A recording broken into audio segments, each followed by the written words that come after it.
Oliver, welcome to the podcast. Thanks for having me, mate. Always say this, but genuinely, really excited to dig into this with you in this conversation. Our goal today, for those of you listening and joining us, is we want to give you a real masterclass on how to genuinely become a solution seller or a recruiter that is really committed to solving genuine solutions for their clients.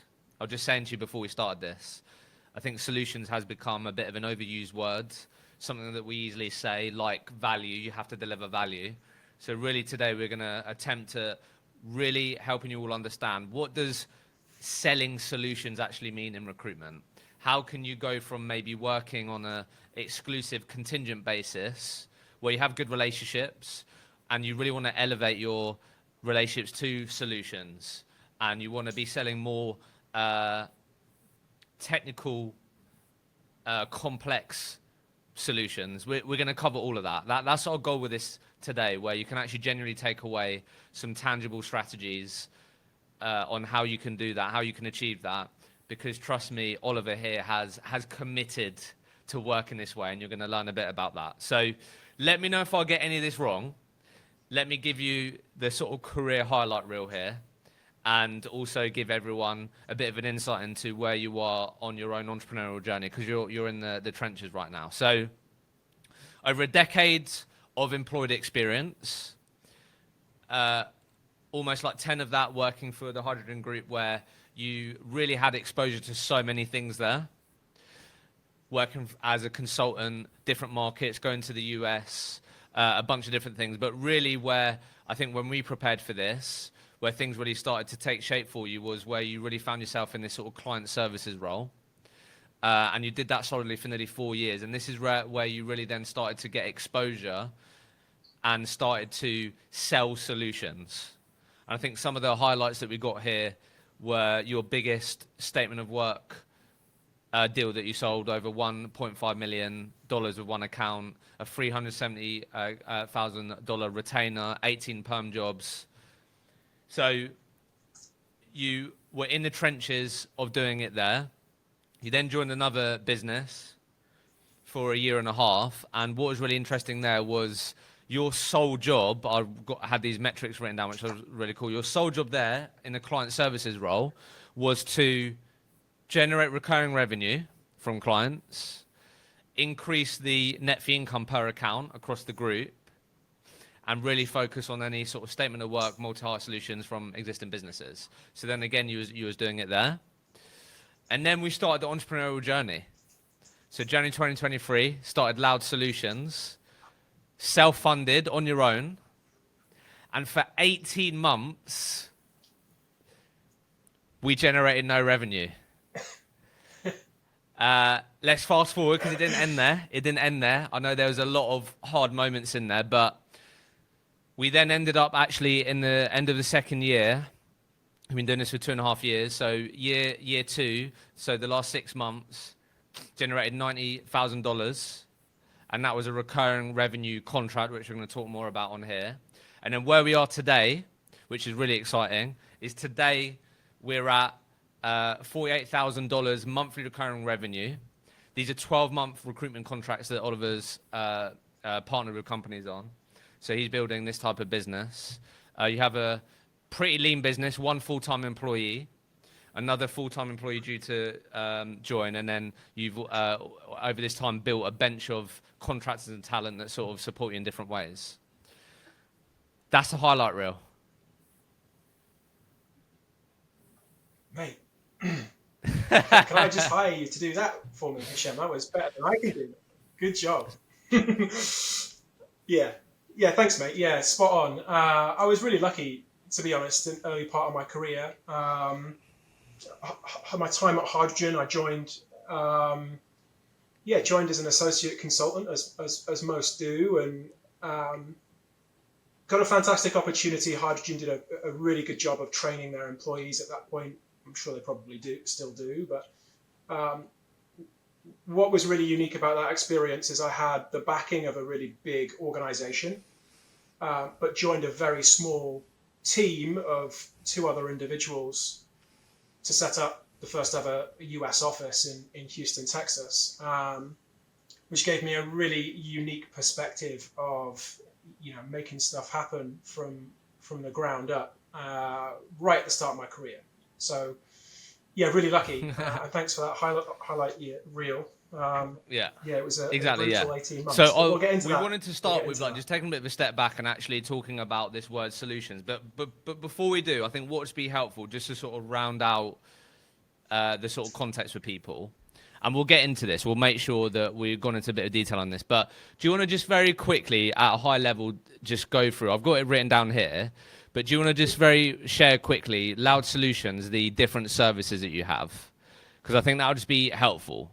Because I think one of the things that is really interesting about you, and I'll always remember this, when I initially engaged with you, you came back on an email and you said that you want to be the you want to be known and the number one retention consultancy, not recruitment consultancy. So just tell us very quickly, because you have different pillars, different services. Just tell us a bit about those and what those are and how you operate a company, because they would have just heard that you have monthly recurring revenue. That isn't typical. So let's just hear that, and then we'll take a bit of a step back and then go on this journey around the solutions piece. I've wanted to have my own business for a long time. So I've had a long time to ponder what I wanted it to be, I guess. But Loud Solutions, we're not just a hiring agency. We solve the entirety of the people problem. And as I said to you, I think fast forward 5 years, we will be one of the world's leading retention consultancies. I think talent is changing pretty rapidly. Hyper growth, high growth is no longer. I think finding top 1-2% in any given industry and discipline is here to stay. I think that retaining and engaging your existing employees is going to be number one pain point for most founders and managers. And retaining your top employees is going to be top of mind. So, yeah, look, why did we do it? There was two things that stuck out to me when I started the business. I was hell-bent on building a business that as close to 100% of our NFI was coming from reoccurring revenue, so non-transactional. And then the second question was, how can we build a business that has as close to 100% customer retention or extension ratios? And they were literally the two questions I asked myself. Just like, that's it. Like, they're the two. I don't want thousands of clients. It's a headache. It doesn't work. It's difficult.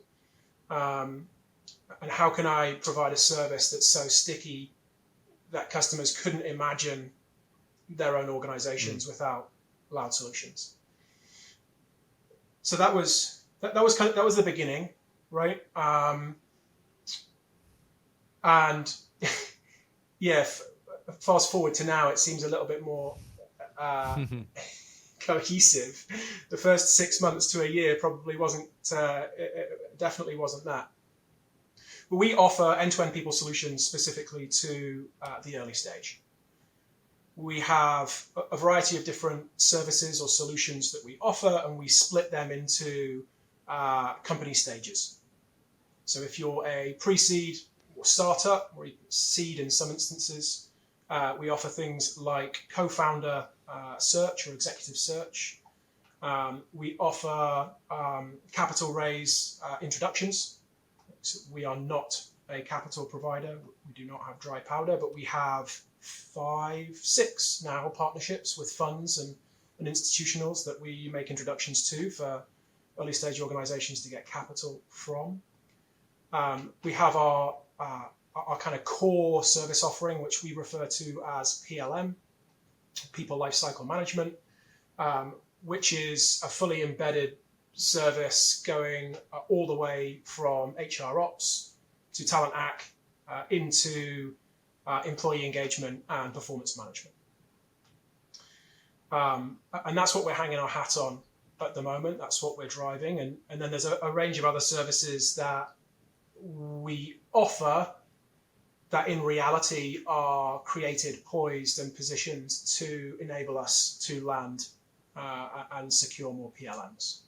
So that would include a growth readiness diagnostic that we do for soon-to-be scaling founders. That's managed and ran through by our fund partners and VCs, and a range of other services that that position us as a thought leader and look to add value as proactively as humanly possible.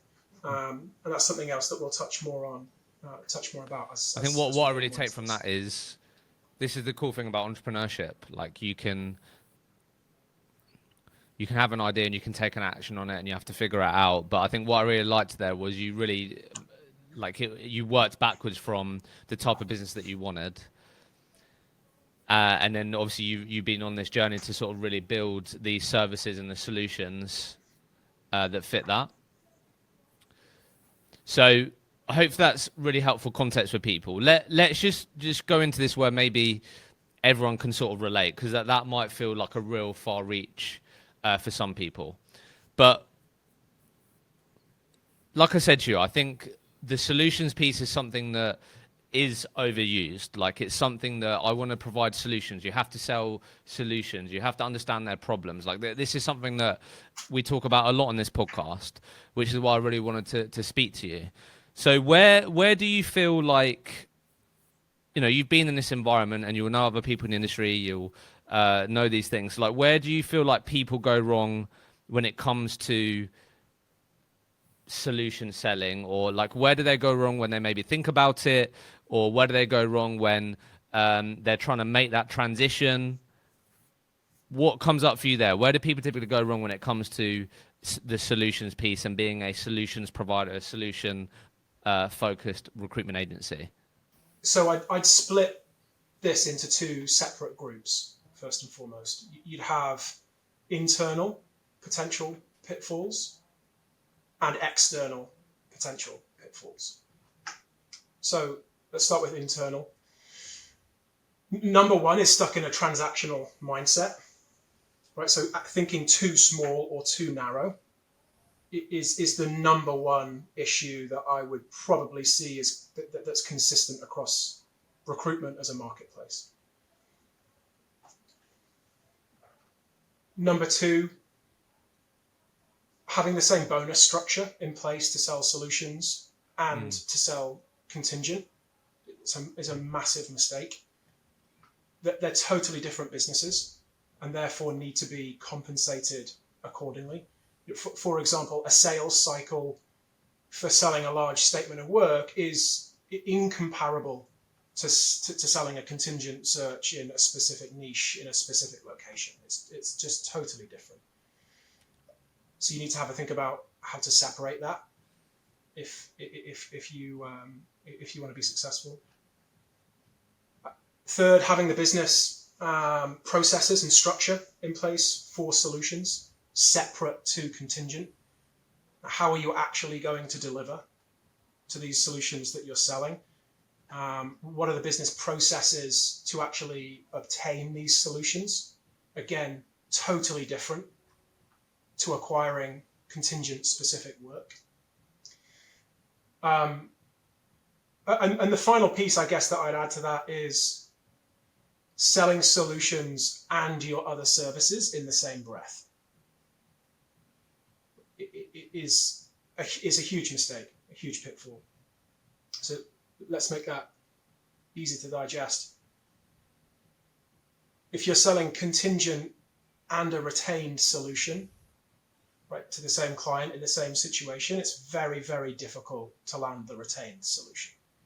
I'm sure almost everyone listening has run into that. And like just quickly to pause, like how come?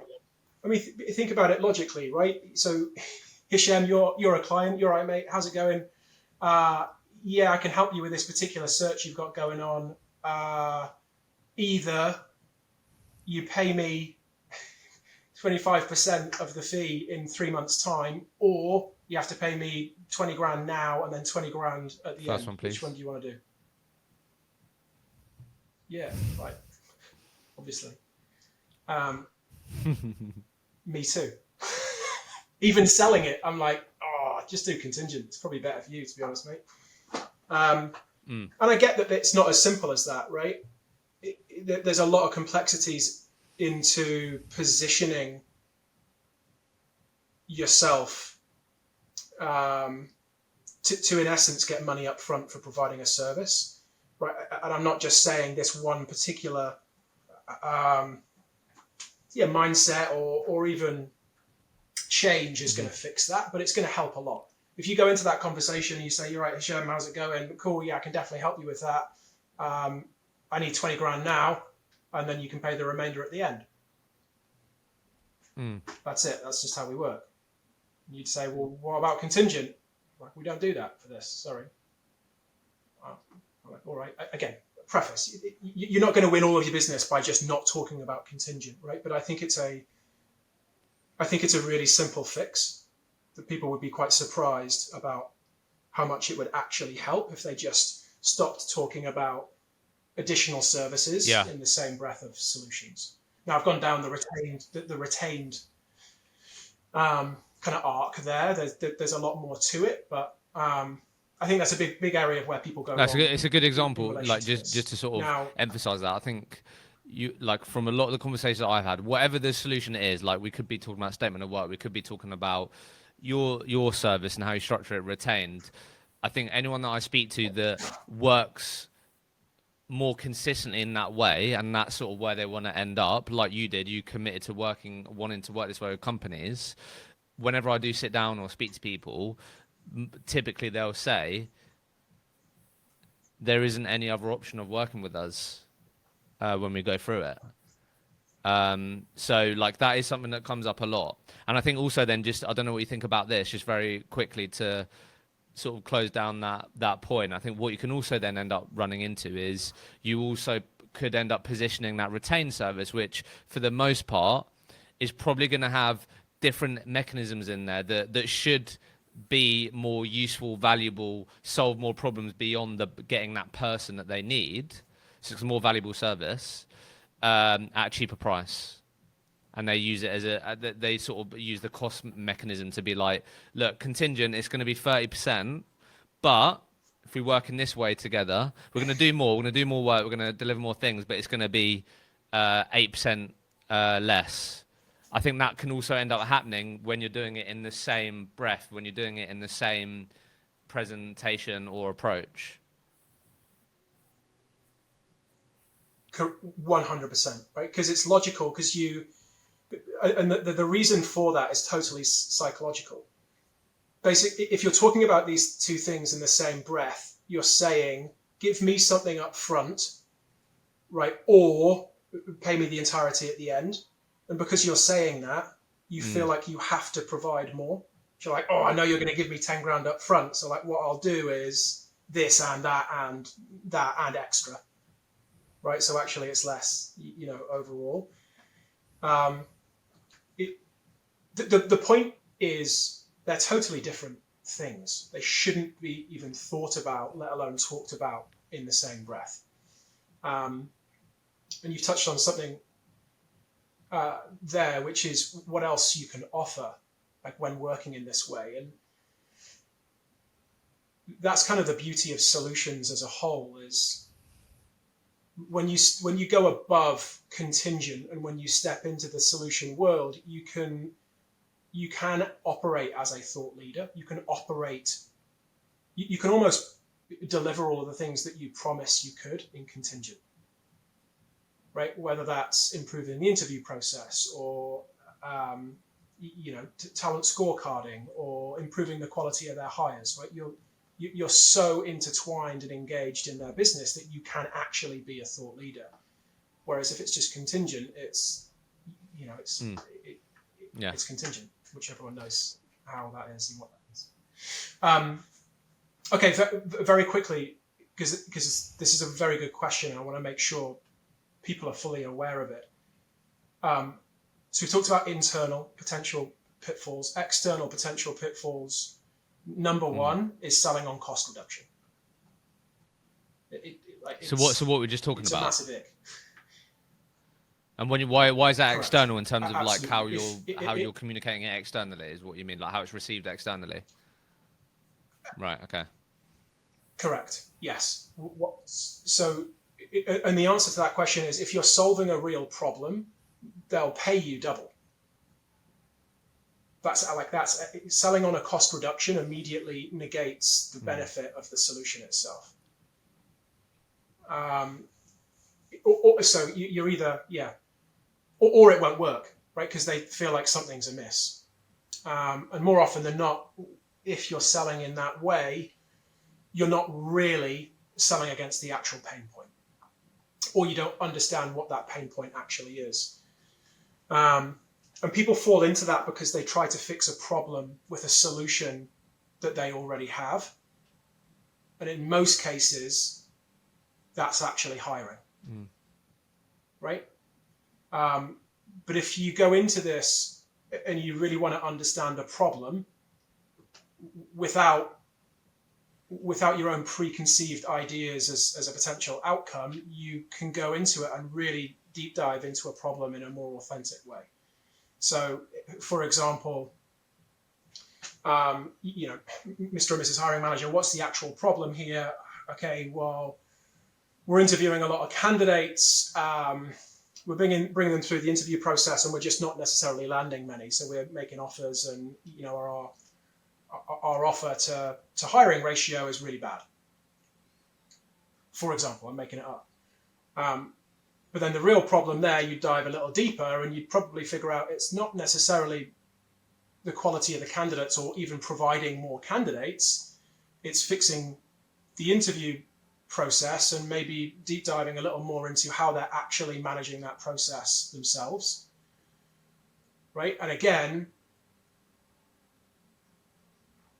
what's the solution there? Well, maybe you can step in and upskill that hiring manager or the interview team to be more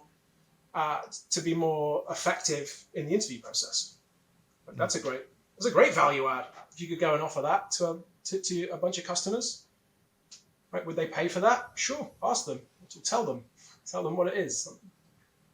So the point is finding out the real pain without your own motive in mind. I think people talk a lot about finding the actual pain, but always ask, sure. So Oliver, if I can, where I wanted to just jump back to is, you said at the beginning around that transactional mindset.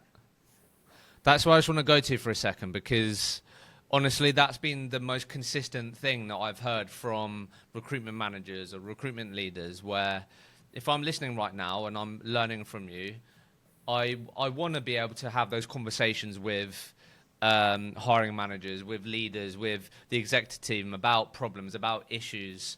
However, for a lot of people that I speak to, getting out of that frame of mind where you're not there to win a job, or like the main goal here is to win a job, which I can place, that just consistently seems to be hard. I hear, like, consistently. So any thoughts on, I guess, if we just assume that this person wants to not work in that way or is striving towards working in a different way, or they're in an environment where that's being asked of them, that's expected of them, but they've been always used to this sort of transactional pace, this transactional environment where I could take this job spec right now and I could be writing my fee on the board in potentially 4 to 6 weeks' time.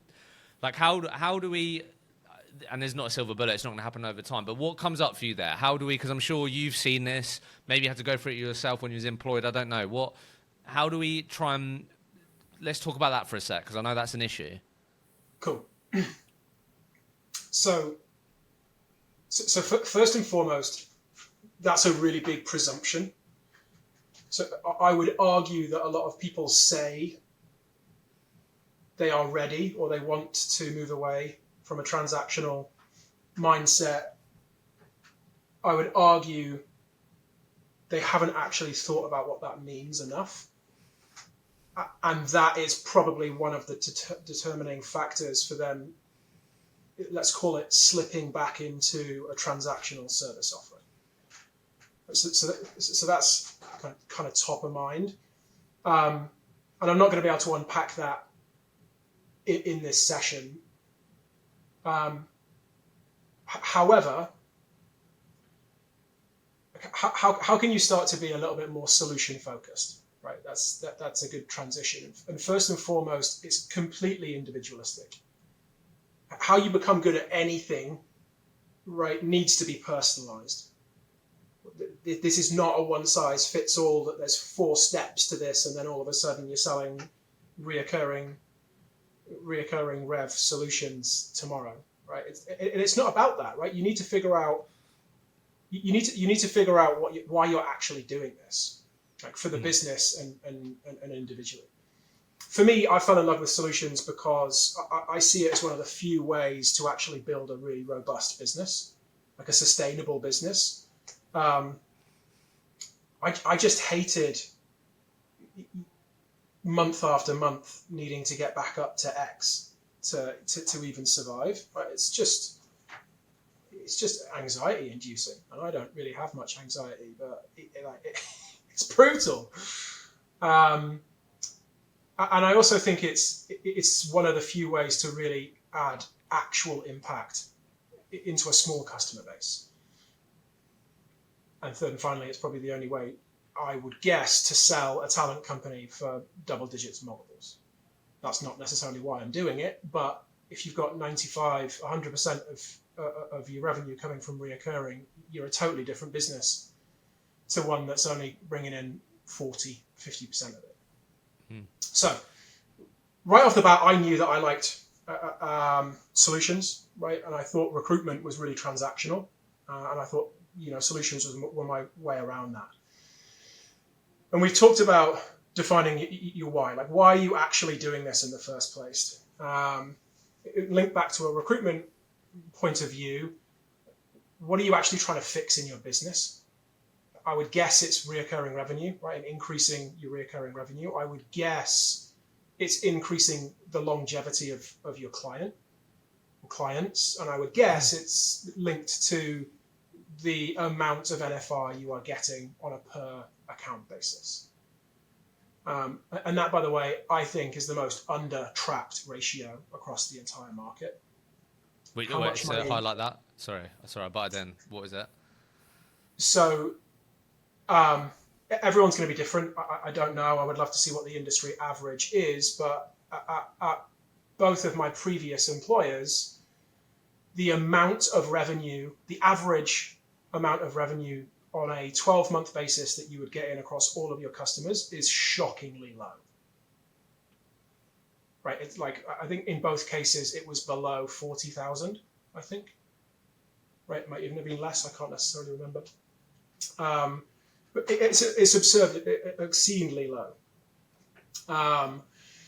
So again, going back to why I started Loud Solutions, right? It's like that sounds like the opposite of the business I want to build.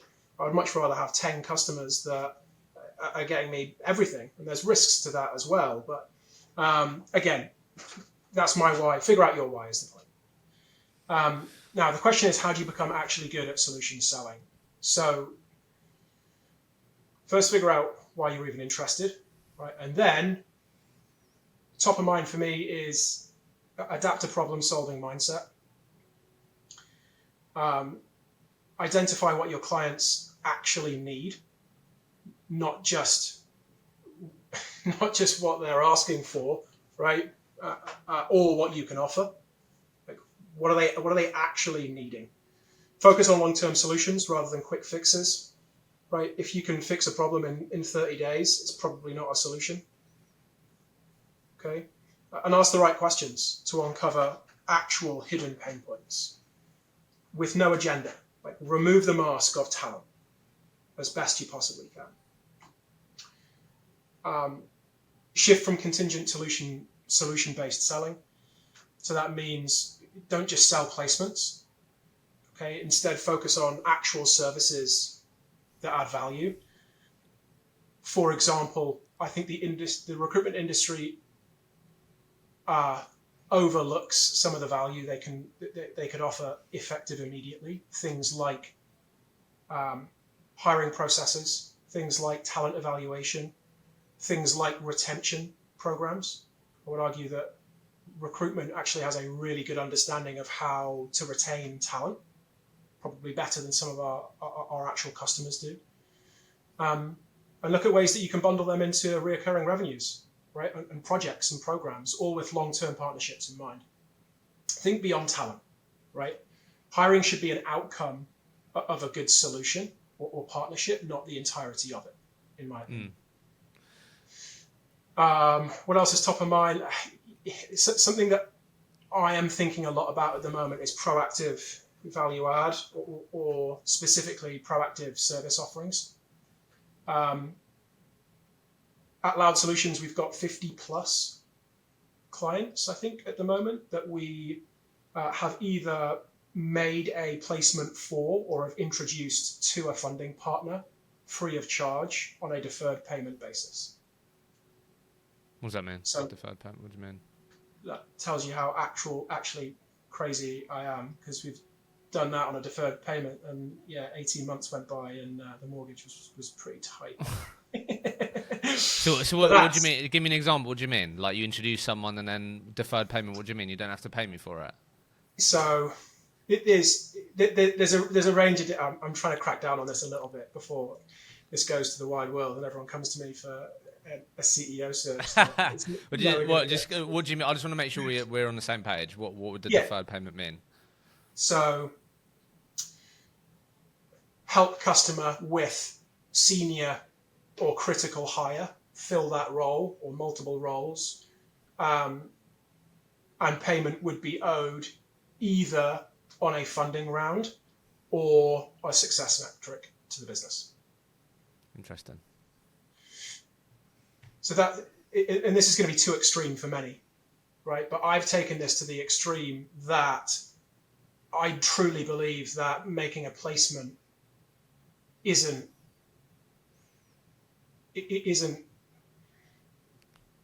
really the service that I'm offering. I'm so confident that what we do goes so far beyond that I'm almost using that as a justification for a customer to use us in the future. Yeah. So let me, I just want to circle back a sec. So, because I have some thoughts on this. So we sort of said there around really adopting a problem-solving mindset. Yeah. Making that commitment around ultimately selling a different solution, which isn't contingent, which you spoke about. You have to be committed to that, so no longer contingent is an option. Yeah. And then, like you said there, you've then consistently thinking about how can you deliver value in different ways to different companies that at some point you might work with.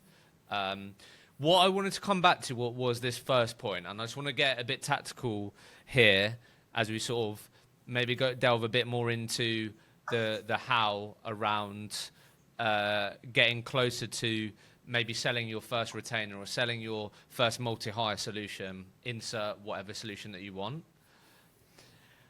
I've seen this time and time again. You can tell me what you think, but it comes from this first point, which is I've found that recruiters that get into a position where they are selling different solutions, they don't work with their companies on a contingent basis. So they could be working with them retained, they could be working with some of the ways that Oliver said today.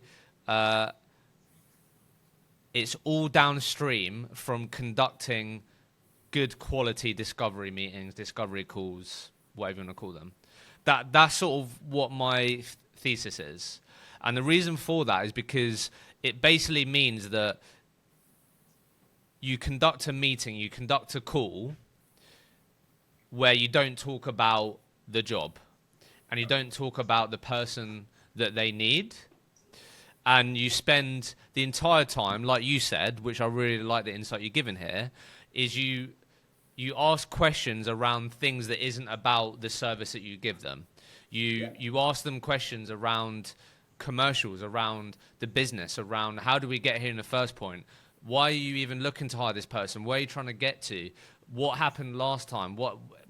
Whatever. But I don't know what you think about this, but that's what I think. I think if there's one thing that you used to do after this podcast, it was to commit to understanding how you can book discovery calls, discovery meetings, where you don't talk about the job or a job or jobs, and you talk about the things that come under this adopting a problem-solving mindset. Yeah, mate, I love it. So, shit, how long do we have, man? At this point, my customers don't come to us for hiring. They come to us because they're stuck, really. And that's perfect for me. And I'll take it a step further.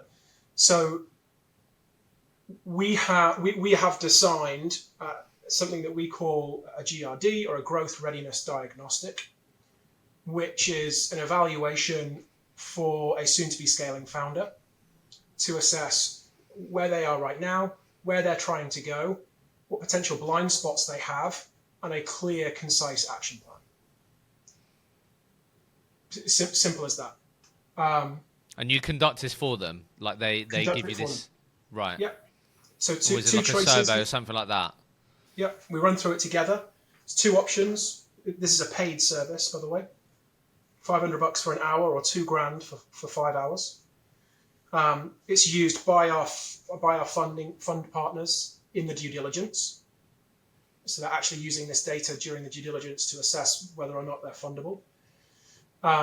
Doesn't have to be. It can be an organization that isn't getting funding. It's by the by. The whole point of that test is, there's two reasons for that evaluation. Number one is, and top priority, is for us to come in and look like and act like a thought leader. Come in as an adult in an adult to adult manner, right, and show and prove that we're here not just to add tactical value by providing talent. Yes, we can do that, but it's to understand and add value immediately into the entire organization. Tell me more about that. What problems are you thinking about? What pitfalls are you not looking at? Like, where do you stack against your competitors? Like, what's your actual action plan for the next 6 months, and how can we help you get there? Like, that's a powerful meeting, right? And that is the position of almost all of our business development, proactive business development anyway. I would also add, not that we have loads of customers, but all of our customers so far are from existing customer referrals. That's something else that we're all in on. But the GRD, and you use this information as you see fit, right?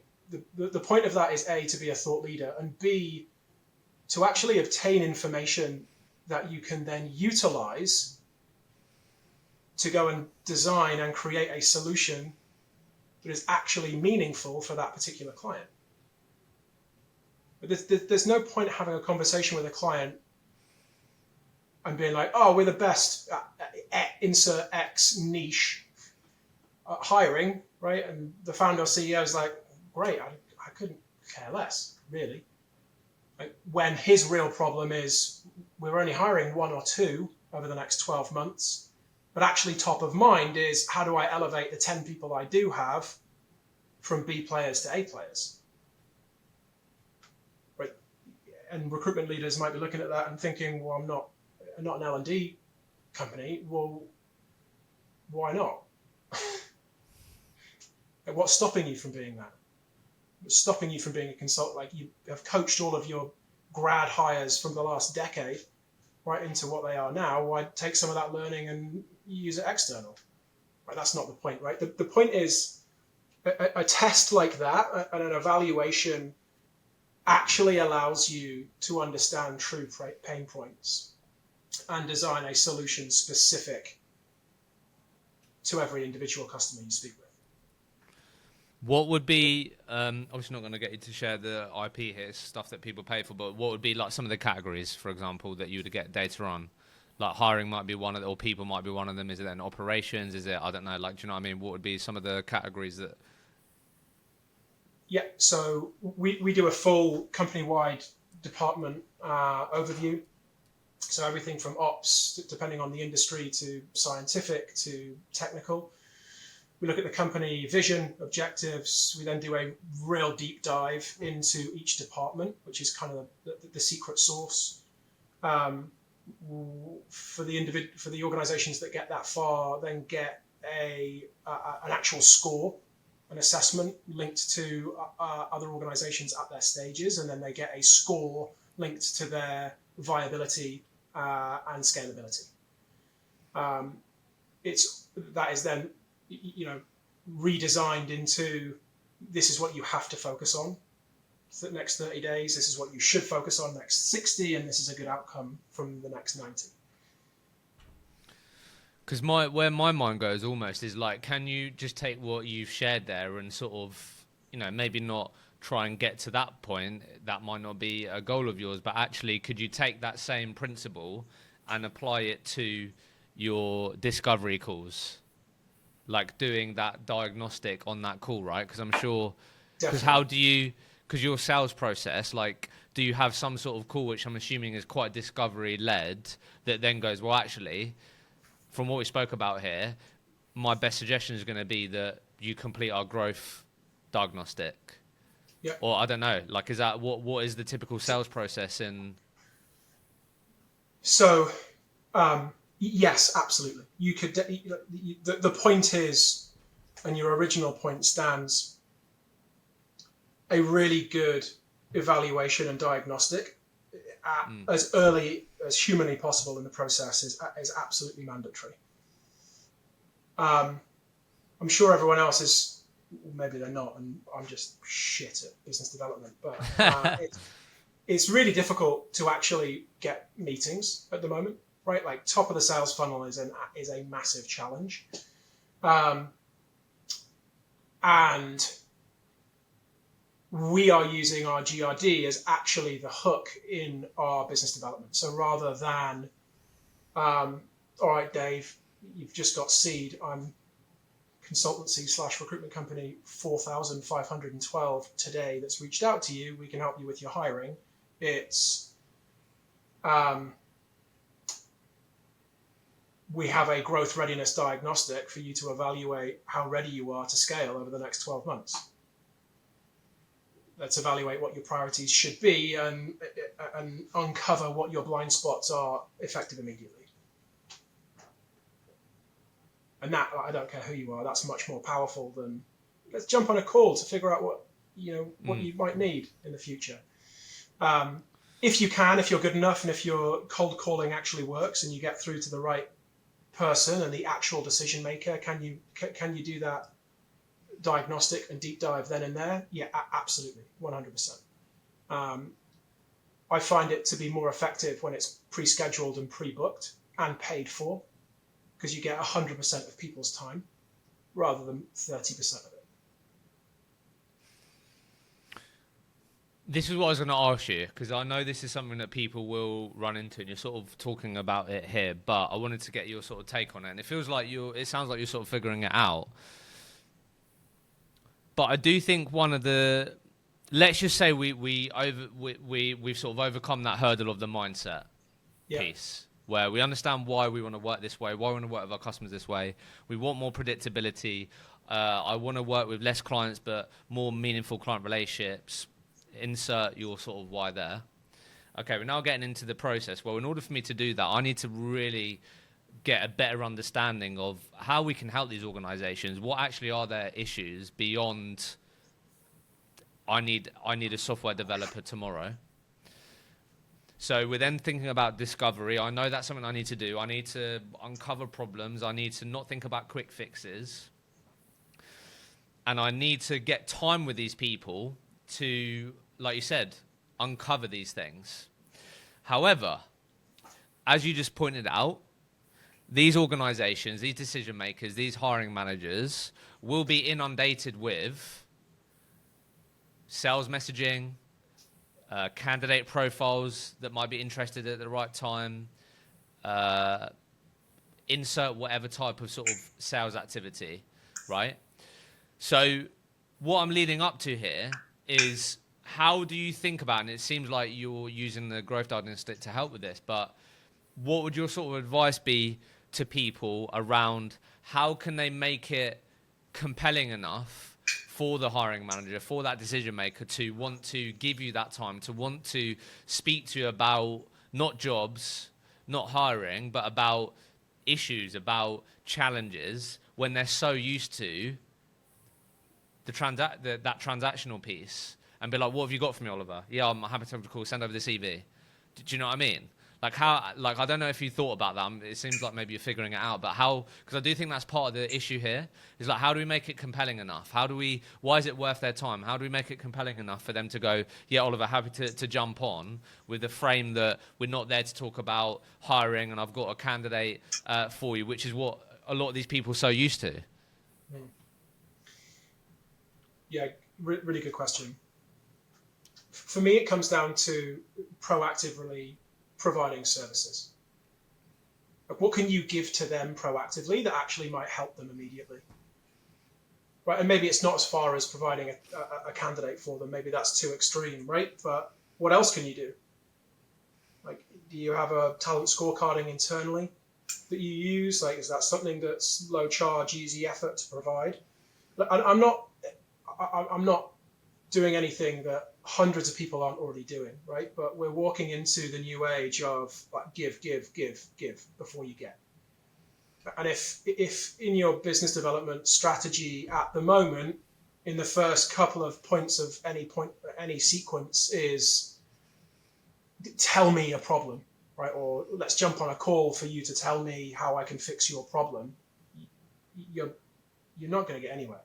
Yeah, it's not going to work. It's just not, like, you're not. Like, it didn't work 4 years ago, right? It's definitely not going to work today. So figure out a way of adding some value and being memorable immediately. And I would argue being really aggressive with that. Like, what could really push the boundary? What could you provide someone that you've never spoken to before, that you've never met before, that could genuinely add value to their life and their business based on the information that you have already immediately? It's a good thing to ponder, isn't it? It's a good thing to think about. 100%, right? That's because the real question you're asking is, how do you stand out from the crowd, right? And yeah, shit, true, yeah. I don't have the answer to that.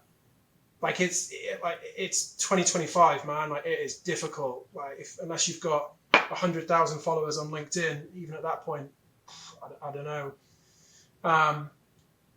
So you've got to be proactive, man. You've got to actually do what you're saying you're going to do, which is proactively provide value. Like, help these people and help these organizations as quickly as you possibly can. I think that's a really good sort of thought experiment. What can I give them that they would find useful immediately? What I also like about that is you're sort of, again, like, position yourself as someone that isn't just talk to them about maybe the typical things that they're used to sort of getting. Yeah. Something that has sort of stuck with me recently, I don't really think about this to sort of round this out, is, well, you can tell me actually, you know, in this game that you're in, you said top of the funnel has been a challenge. So do you do the typical things that you would have done throughout your career? Do you, profile talent and take that to targeted companies? Do you do that or no? As one of your channels? Okay. The reason why I bring that up is, like, for me, I think whenever I sit down with recruitment leaders, companies, high performers, like, I'm a big believer, this came from a guy called Jamie, which I really like, is, like, when it comes to business development, everything that we do works, it just doesn't work every time. And I think there's going to be different channels, there's going to be different mechanisms that you can use, right? And it's about understanding what really works in your industry and for the type of work that you want to do. So and I do believe, for the most part, not all, I haven't sat down with every single recruiter, but for the most part, like, presenting really skilled individuals that have experience of solving company problems and presenting that to companies that you've heard or know or potentially have those problems, where you're saying, hey, Oliver, keep hearing or can see that you've raised this money. And for most companies that I speak to that don't end up getting the most out of the investment, it's because they didn't have someone in this finance team or insert whatever. Wondered if you'd be interested in potentially speaking to someone like this, and there's a candidate profile there or whatever. Like, for the most part, that does work for a lot of people as, like, an opener. But what I'm building up to here is I had someone involved with one of our live podcasts, a guy called Nicholas, who I had on the show, and he'll be with you on this. Like, he's approaching it in a different way, but he's obsessed with taking customers on that customer journey, and he's really thought about that. And something that he said just stuck with me is, like, for him, if he will use that as a top of funnel approach, and this may be something that you could maybe consider, right? But he uses that as a way to be very targeted, open up doors. But what he makes very clear from the outset, if they get any sort of interaction, any sort of nibble, is he makes it very clear, hey, Oliver, this is 10%, maybe even 5% of what we can do for your business. Yeah. This is great that you're potentially interested in speaking to this person. By the way, this is like 5% of our service and how we can help your organization. Would you be against jumping on and, talking to us a bit more about actually how we can have more of an impact here? Don't know what you think about that, but that's just another sort of, I guess, like, perspective on how you can position yourself of, like you said, you've got an example of, can you give them something that can instantly impact, or can you maybe do some of the things that other people are using, but really try and make clear at any possible point that we don't just give you talent, like there's other things that we can do, and then it's going to be down to you, right, to be able to showcase that. Yeah, correct, at all times. Look, as I've said already, right, I'm taking that to the extreme. Like, I'm not necessarily providing talent summaries or CVs at an early stage. But in a later stage, I'm going to the extreme of saying, yeah, I think this person's right for you. You should hire them. And hire them from us. No charge. But, yeah, totally. This is 5% of what we can do to add value. And P.S., if you like this person, right, then you're going to work with us on a PLM, right, for a 12-month contract. And Jamie's probably right. All business development works, but it doesn't work all the time. Then dive a little deeper to that, which is, well, what is working at what times and why? And look, it's 2025. You're going to have to start being creative with this. If you're not being proactive, if you're not being creative with your outreach, you're just going to get lost. Like, not only are you going to come second, but you're going to be an afterthought. And that's a big part of what we do is go above and beyond, right? Not just in our service model, but in everything that we do, we try to be as proactive as humanly possible across so many different areas that it's almost impossible for them to look elsewhere when the time is right for them to actually scale, whether it's one hire or 100 hires. So let's segue this into this entrepreneurial journey. Like, hopefully that whole segment there, for those of you that aren't in an environment where it is your own business, you can, just try these things tomorrow. There should be some really good principles there. Like, tomorrow you can start being more curious about the issues and the top of mind problems that hiring managers and companies that you deal with have. And can you adopt more of a solutions focused mindset? Trust me, not every company, but for the most part, if your manager, leader sees that you're doing that, you're being more commercially minded, trust me that hopefully for the most part that isn't going to be seen as a bad thing. That's going to be seen as a real positive thing, and it can lead to a lot of cool stuff. I spoke to someone yesterday who framed it in a really cool way, where we were talking about how we can elevate our services from contingent to retained, and he had this really powerful reframe which I really liked, from a guy called Fraser, where he said, like, I've never liked calling it executive search, because when you say that, it sort of makes it feel a bit out of reach. Well, people immediately think of the big guys. As soon as you say executive search, people are like, oh, that's going to be $100,000, and you're probably filling the CEO role. And that might be so far from where you're at today. Yeah. And actually, he likes to position it as leadership recruitment. And then what he also said to build on that, which I really like, which we're talking about here, which I'm sure you've taken real joy in, and I want to go into this entrepreneurial bit with you, is that it can really result in you having a lot more interesting conversations, if that's something that you want. Like, if you do adopt this sort of mindset and this journey that you're on, you can really find yourself building really cool relationships, having really interesting conversations, learning really cool stuff beyond, way beyond, has this person got this technology experience? Yes, okay, I'll interview them. Do you know what I mean? I think that is actually the cool thing downstream from it. If that's something that you want, if that's something you're curious about, I want to, that personally would excite me, but that's a bit different. I'm on a entrepreneurial journey, and I do think that sort of goes a bit hand in hand with that. But there will be plenty of people listening here that don't want to have their own business. They are employed. They want to build a great career. And why not do that whilst then building really interesting, relationships, having interesting conversations? I think downstream from this stuff that we're talking about, it will result in that, and hopefully enjoy your job more, and I hope you have more consistency. And I think that's quite cool. Why not aim for that? Totally. Mate, I totally agree. Just a quick segue here, right? Is I fell into this whole game because I did a training at my first employer on selling salary surveys.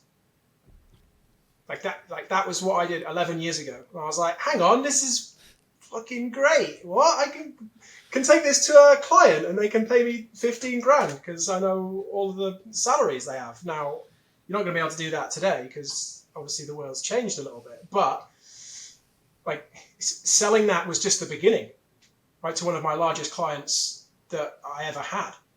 Right? Doing these small things in a solution-minded manner is the tip of the iceberg, right? Because you can actually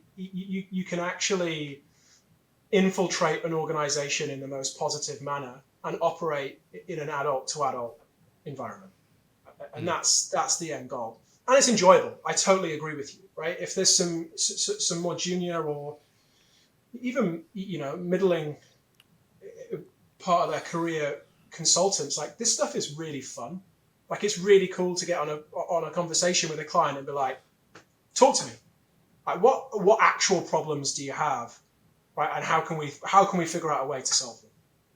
Like that's way more engaging for me anyway. Maybe I'm mental, but that's way more engaging for me than just talking about a particular hire that they need to have. And don't get me wrong, you can still do that, still solve that problem. But that's a feature in a much bigger world that if some people just allow themselves to think a little bit bigger, I think that their eyes are going to open pretty wide. What I want to make sure we talk about here is how did you stay so, I mean, you'll tell us, but outside looking in, on paper, you didn't see any form of like quote unquote proper success until 18 months into this business journey. I'm sure if me and you sat down when you started this company, I would have heard things like, 6-month runway, mate, should hopefully be doing my first deal in the first couple of months, whatever. Like how did you can tell us, like, did you stay committed to this plan that you had, this vision that you had in your head to only work in a certain way? Did you sort of potentially get pulled in different directions, and maybe you did say, actually I'll work on that software developer role and get some revenue in and I'll get back to what, like, just talk to me about this, because I know, having spoken to so many founders, one of the hardest things is saying no to business, to potential work, to potential money when it's your company. It's very different because what can you trade what can you trade when it's your own business, particularly when it's just on your own? Time. You will trade that for fun. It's your business. I'm working on my business. Like, I'm an entrepreneur. Like, that's fine. I'll do that.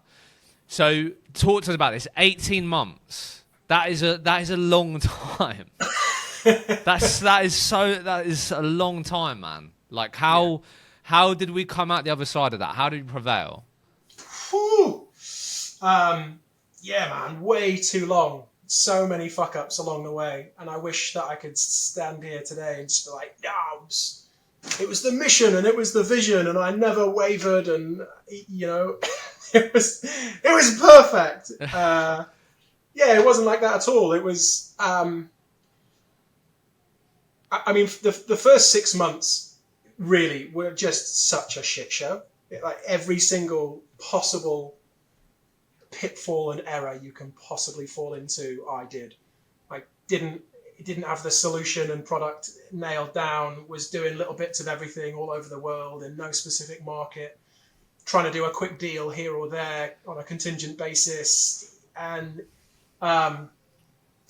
look back after 6 months and I was like, oh, fuck, the pipeline is non-existent, let alone poor. But it's all stages, right? It's the foundation of what we have now built and what I wanted to start was always there.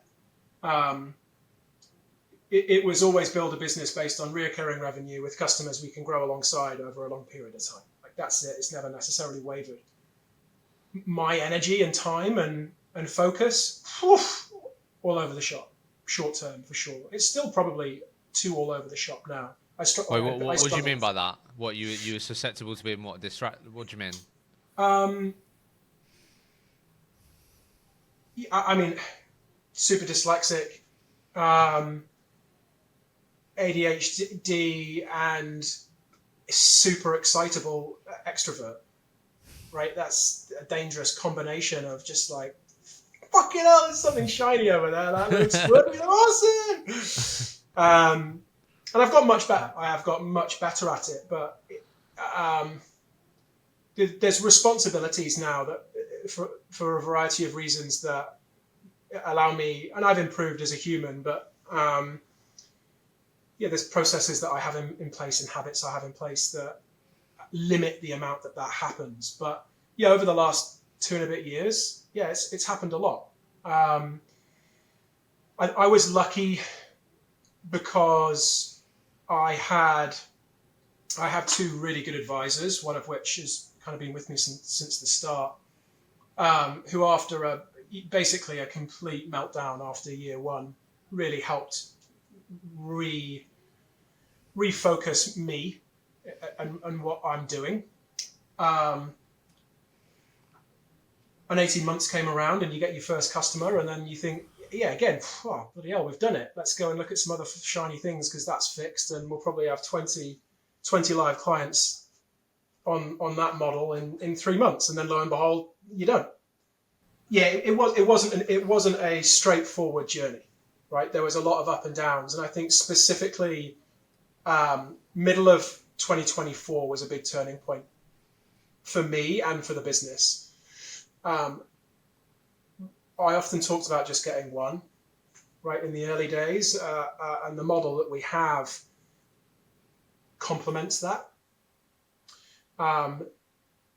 So that was the focus, and that has been the focus. And there's been a lot of wrong turns, and through those long turns, you learn, right? And it's not a trait I would wish on anyone, but I learned from doing, and making the mistakes early on has hopefully helped me to limit making more of them at this point. And we're still learning. Like the honest reality is we're still super early. Like what we're doing is very difficult, and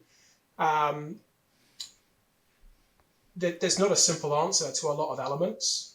But the last let's call it 6 months specifically, we've really done a good job of redefining my focus, redefining what we do as a business. And look, end of this quarter, we look really good to have close to 110,000 monthly reoccurring with 3 full-time employees. So I mean, is that success? I guess I'd say so, right? Did I want it to take as long as it has? Absolutely not. But I think along the way, a new normal and perspective and presence comes along. And bottom line, I love it. I love what I'm doing. I love working for myself, but I really love supporting our clients in a really engaged and elevated manner, which is what we're doing. I'm going to put you on the spot here, but I know it's really, if I'm honest, probably one of the best ways that people can learn from this show. And what I'm putting you on the spot on is whatever time period, like if I say to you now, what were the top 1, 2, 3, we want the mistake highlight reel. Like what were the standout mistakes that you feel like you made? You may have reflected them or not, whatever comes to mind. But what were those standout mistakes that you're like, fucking idiot? Like, why did I do that? Or why did I not understand that I shouldn't have done that earlier? Like, give us some of those. Whew. Okay. How long do you have? Top 3, whatever comes up for you. Whatever like you feel like, yeah, in this moment were some of those biggest mistakes. From a personal level, don't fucking be an absolute booze hound and a loose twat all the time. That's probably number one. But that's a personal bridge that I can happily say I've now improved on and continue to work on. But from a business point of view, first get good people around you, for sure. Like being a solo founder isn't glamorous and isn't cool. It's not fun. Get people around you that you trust. Get people around you that push you and improve you. Get different people's points of view as well. Like if you're a recruitment leader, great, but like get someone who has no idea about recruitment to have a look at your business and like ask them to swap your business. You'd be astounded at what they find. Just that you think is normal because you've done it for 10 years, and then someone else comes in and is like, why the fuck do you do that? Like, shit, actually, I genuinely don't know. Mess up highlight reel. Early days, I was all companies, all sizes, all geographics, all niches. Mainly just because I was sick of everyone talking about how ultra niche they were, and I was like, it can't be that hard to build a business, not on a niche. Turns out it is, for sure. Can confirm for anyone that is thinking about it. Did that for far too long. Mess up highlight reel. I think it's difficult because I would say being stubborn and well, let's call it drive, right, is a superpower, but it's also kryptonite at the same time. Like you need to understand when what you're doing isn't necessarily working. And the faster you can fail and pivot and change, the better this is going to work for everyone. And let's link that back to the listeners. If off the back of this, you're like, okay, cool, let's start thinking about some other services or solutions we can maybe speak to our existing customer base about. Find out what doesn't work before you figure out what does work. Because it's way easier to go and fail than it is to win. So go and do 4 different projects and work out which 2 are absolutely shit the bed, right? And then focus on the other 2 and figure out on how to improve them. I'll just keep rambling on now, so I'll leave that there. It's helpful. Look, Oliver, I really appreciate you being super transparent. I think, we are like, ever since I've met you, I could sort of tell how passionate you are around the solutions piece. And I think, this sort of story of how, you just figured it out, obviously, but, you stayed really committed and you're starting to really reap the rewards of that. I know you're going to feel like you're just getting started, got way more to improve, way more to learn, which is obviously absolutely the case. But I think there's one thing saying that I want to build a recruitment business with recurring revenue and clients that work with us for a long time. There's one thing saying that, right? And there's a whole other thing saying no, being distracted, saying yes to, a bit of contingent work here and there.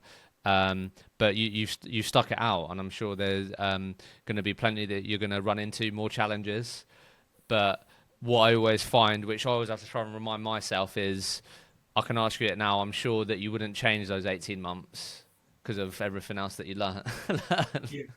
No, I definitely wouldn't. In all seriousness, because it's a critical factor for getting us to where we are now, and also for getting me to where I am as an individual. But as an actual human being, I evolved more than I ever have in those particular 18 months.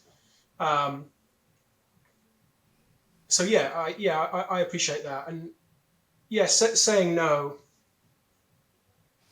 or getting a no, right, is definitely just pushing you towards an eventual yes. So the other piece to this is just don't stop. Just keep doing it. Like whatever it is, just keep going with it and keep iterating and keep improving. And if one of the foundations is have fun as you're doing it, then eventually one day it'll figure itself out. Hopefully faster than it took for me. But most people listening will probably be much smarter than I am, so they won't have any issues. Love it. Oliver, appreciate you. Thanks for coming on, man. Mate, thanks for having me. Been an absolute pleasure. Thanks, Sishan.